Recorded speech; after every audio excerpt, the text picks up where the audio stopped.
Olá, seja bem-vindo à Oficina de Casa. Você terminou um projeto e agora você quer valorizar ele mais ainda? Bom, você tem que caprichar no acabamento.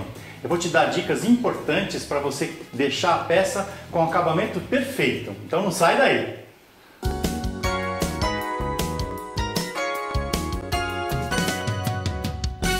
Bom, para você ter um bom acabamento, seja qual o produto que você vai aplicar no final, stain, verniz, cera, óleo, não importa, ou até tinta, o segredo de um bom acabamento é o lixamento. Se ele não estiver bem feito, você perde o seu trabalho e é visível isso, porque você vai ter uma peça riscada, vai ter uma peça com defeitos.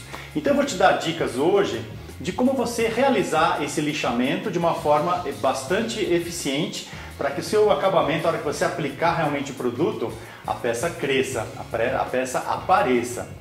Inclusive no nosso curso de marcenaria hobby, nós ensinamos assim, um passo a passo perfeito para você deixar o acabamento da sua peça top.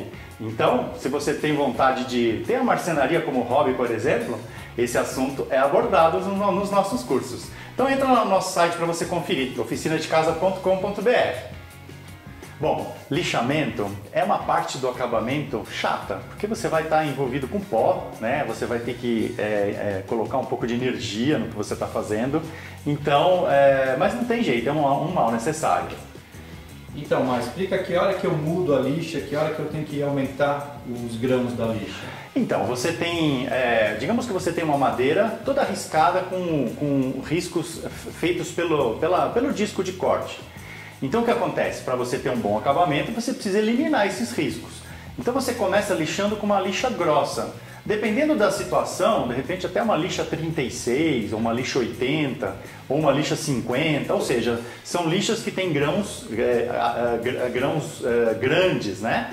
E isso vai fazer o quê? Vai fazer um nivelamento da peça, tirando aqueles riscos que você tem aí do corte da serra. Agora, quando que você muda a lixa? Então digamos que você usou a lixa 80, então você fez aquela passada, né, planificou, aí você percebe que aqueles riscos do disco eles saíram. Então, aí já é o momento de você pensar em mudar a lixa, porque se você continuar lixando com a 80, você vai continuar riscando a madeira com esse grão 80. Então, o que acontece? Você tem que aumentar 50% na numeração. Então, digamos que você vá para 120, né? Assim, mais ou menos 50%, não precisa ser uma regra, né? Então, vai para 120. O que acontece? A lixa 120, ela vai matar parte dos riscos da lixa 80. Então você percebe que você sente que a madeira vai afinando, né, o acabamento. E principalmente ao passar a mão, né, o toque é muito importante. Você então passou a 80, passou a 120, você já vai sentir mais liso. Aí você passa para 180. Você vai sentir mais liso ainda. Então, esse é o processo. Você tem que sentir, né, à medida que o acabamento vai afinando. E aí vai depender muito da sua necessidade. Você pode, inclusive, dar polimento na madeira só com lixa.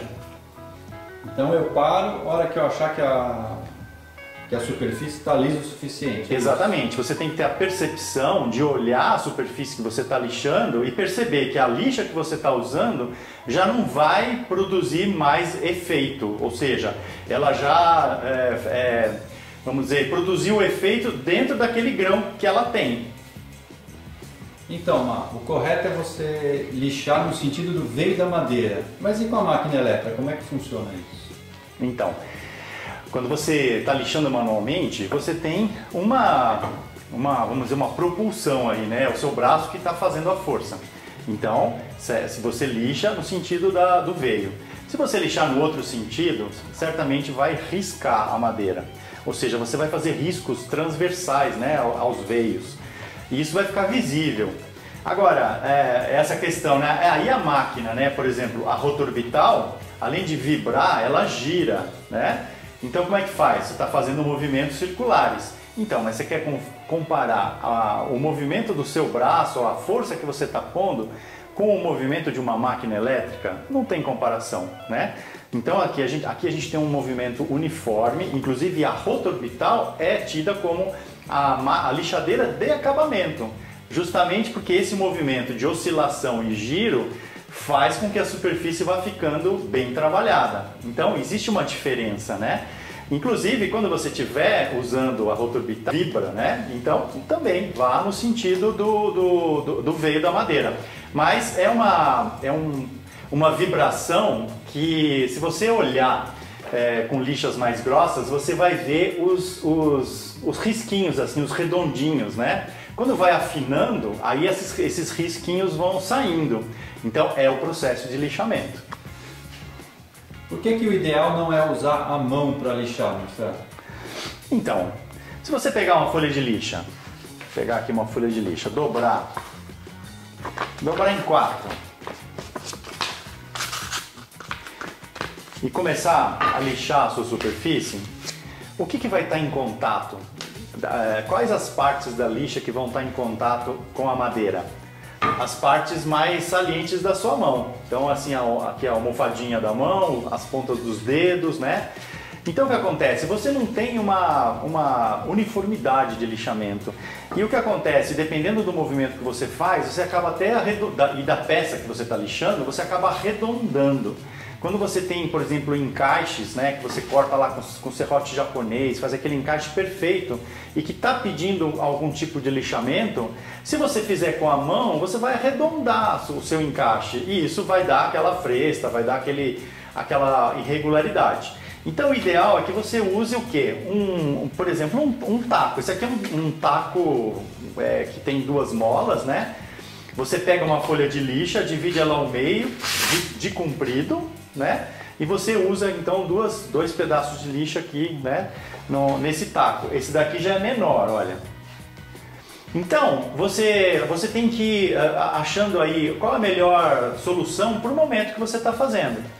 Às vezes você vai lixar, por exemplo, alguma coisa curva, tem alguma curva. Ney, pega a mesinha ali, ó, a mesinha.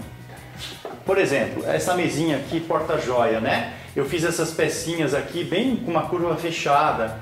Eu usei a lixadeira de rolo na furadeira de bancada. Mas, por exemplo, eu poderia usar um pedaço de tubo, né? Seja lá que diâmetro for, com a lixa, né? Envolvendo aqui o tubo. Então o que acontece? Eu estou amoldando a lixa de uma forma uniforme. E aí o meu lixamento sai também de uma forma uniforme, né? Se eu fizesse, por exemplo, esse lixamento na mão, certamente as quinas e tudo ficaria arredondado. Então, é assim, até facilita, né? Se você pegar um taco, vamos dizer que você vai lixar uma bancada.